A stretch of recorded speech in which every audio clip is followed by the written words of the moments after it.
বন্ধুরা এই দুইটা ভাই কিরকম করে ব্যবসা করতেছে এবং মানুষকে কিরকম করে ঠকাইতেছে আপনি দেখলে একদম হয়রান যাবেন। এই দুই ভাই কিন্তু এরকম করে মাছ বিক্রি করে এবং মানুষের কাছে এরকম করে কিন্তু উল্লু বানায় মানুষের কাছে। এই মাছটার ভিতরে কিন্তু অনেকগুলো পানি দিছে, মাছটাকে পানি হয়ে হয়ে কিন্তু অনেক ওয়েট করতেছে এবং এই মাছটাকে কিন্তু পানি খেয়ে ওয়েট করতেছে এবং লোকে কিন্তু আসতেছে, লোককে বলতেছে বন্ধুরা এই ভদ্রলোক দুটো আসতে কিন্তু মাছ কিন্তু কিনতে। তারপর এরা তো জানে না এই মাছের ভিতরে এতগুলো পানি ঢুকেছে এবং 2 বালতি পানি ঢুকেছে। তারপর এই ভদ্রলোককে বলতেছে তুমি আমাকে ভালো মাছ দেখাও। তারপর এই দোকানদার বলতেছে তুমি আমার কাছ থেকে এই মাছটা নিয়ে যাও, এই মাছটা কিন্তু অনেক স্বাদ হবে এবং এই মাছটার কিন্তু ওয়েটও অনেক বেশি। তারপর লোক দুটো বলতেছে এত বড় মাছ আমরা নিয়ে কী করবো, আমরা ছোটো মাছ দিয়ে দাও, আমরা ছোটো মাছ নিয়ে যাবো।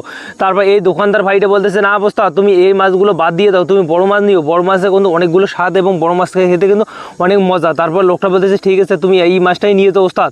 তারপর দোকানদার খুব কিন্তু পড়ার চেষ্টা করতেছে, তারপরে লোক দূরে কিন্তু পড়তেছে না, কারণ এই মাছটা কিন্তু তারা কিন্তু বুঝতে পারছে এই মাছটা কিন্তু অনেকগুলো পানি খেয়েছে এবং এই মাছটার কিন্তু ভিতরে কিছু ঝামেলা আছে। তারপরে লোকটা বলতেছে এই মাছটা না বলো না আমাকে ছোটো মাছ দাও।